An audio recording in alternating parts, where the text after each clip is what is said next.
I had moved to this quiet town for peace. After years of handling the darkest cases in federal court, organized crime, corruption, and violence, I wanted silence.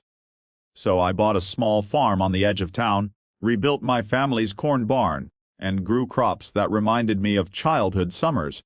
But peace doesn't last when you live under the rule of a neighborhood HOA Karen, the self-proclaimed queen of the homeowners association, never missed a chance to remind me that I was breaking rules. According to her, too large, my corn, unsightly, and my tractor, an eyesore. She'd drive past my property in her shiny SUV, snapping pictures, threatening fines, and leaving letters in my mailbox. I ignored her.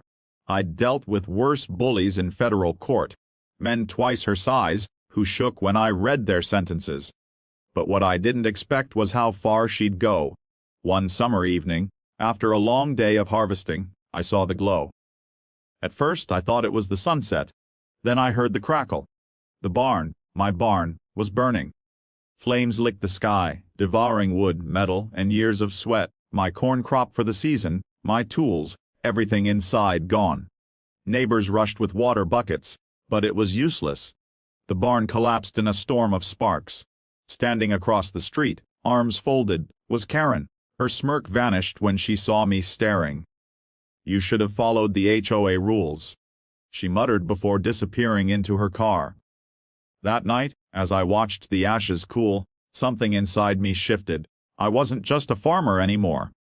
The judge inside me woke up, and Karen had no idea what storm she had unleashed. The next morning, Karen strutted around the neighborhood like nothing had happened. She bragged about HOA bylaws, tried to blame me for improper storage, and even hinted that she'd push the board to force me out. But Karen didn't know my other life. By Monday, I was no longer in jeans and boots. I was in my black robe, walking into the federal courthouse, where whispers followed me through the hallways. The same quiet farmer she mocked was the Honorable Judge Michael Harrington, a man whose rulings had dismantled criminal empires and sent corrupt officials to prison. I didn't need to shout. I didn't need revenge. I needed the truth. The sheriff's office soon confirmed what I already knew: arson.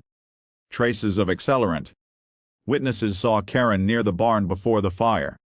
And when investigators dug deeper, they uncovered more. Fraud in HOA funds, illegal fines she pocketed, even harassment complaints from families too afraid to speak. When Karen was finally brought into my courtroom, her arrogance melted. She walked in with her nose high, but the moment she saw me on the bench, her face drained of color. "You," she stammered. "Yes, Mrs. Simmons," I said, my voice calm but firm. "The law you thought you could twist now stands before you." The trial revealed everything. Her greed, her cruelty, her lies. One by one, neighbors testified, emboldened by the truth. Karen's empire of control crumbled in front of her. When I finally handed down her sentence, time in federal prison for arson and fraud, she broke down. The woman who once laughed at my burning barn now begged for mercy. But justice is not about revenge. It's about balance. I didn't smile when the gavel came down. I simply reminded her, "You burned my barn, but what you really destroyed was your own life." That fall, neighbors helped me rebuild. The corn grew tall again, greener than before. My farm became a gathering place, free from HOA tyranny, and Karen's name became a cautionary tale. Sometimes, people mistake silence for weakness. But when the quiet ones rise, they rise with power no bully can withstand. And in the end, justice always finds its way home. The town felt different after Karen's sentencing. For the first time in years, neighbors walked their streets without fear of fines, threats, or harassment. Children rode their bikes freely. Families hung clotheslines, planted gardens, and painted their homes without worrying about violation letters. But for me, the silence was heavier than before. The barn had been rebuilt with the help of kind hands. But every time I walked past the ashes that still stained the ground, I remembered that night. The heat, the smoke, the cruelty in Karen's eyes. It wasn't just a barn she burned. It was trust. One evening, old Mr. Dalton, a farmer who'd lived there long before me, knocked on my door. His hands were calloused, his voice low. "Judge," he said, though most knew me simply as Michael, "we want you to lead the new community board. Folks trust you. After what you did, after how you stood up, we need someone who'll protect us." I shook my head at first. "I didn't come here to lead. I just wanted peace." He smiled gently. "Sometimes, peace only comes when good men step forward." Those words struck me deep. For years I had delivered justice in a courtroom, but maybe justice wasn't only for courtrooms. Maybe it was for neighborhoods, for farms, for people who simply wanted to live free from fear. So, I agreed. The first meeting of our new community board was held in my rebuilt barn. Neighbors gathered, nervous but hopeful. I listened to their stories. How Karen had humiliated a widow over her peeling paint, how she had fined a young couple for hanging Christmas lights, how she had scared newcomers into silence. One by one, they spoke, and one by one, I reminded them, that time is over. Together, we build something better. But just as peace seemed certain, a new storm appeared. Karen had left behind more than burned wood and stolen money. Her husband, a man bitter and resentful, began stirring trouble.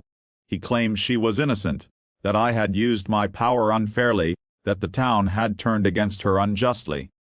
His anger spread like poison, whispering doubts into the ears of a few.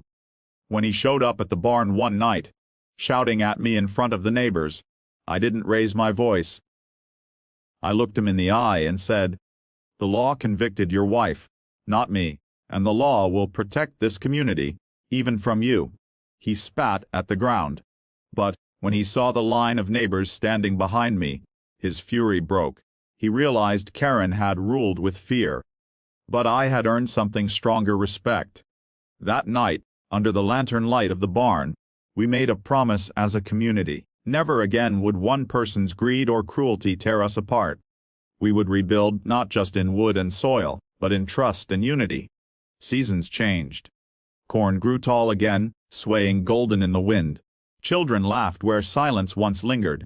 And every time I walked past the barn, I didn't see ashes anymore. I saw resilience. Karen's name faded into memory, a warning of what pride and power could destroy. But the farm, the people, the spirit of justice, that lived on. And for the first time in a long time, I felt true peace. Because sometimes, justice isn't about the gavel. Sometimes, it's about standing with your people, even when the fire tries to consume you.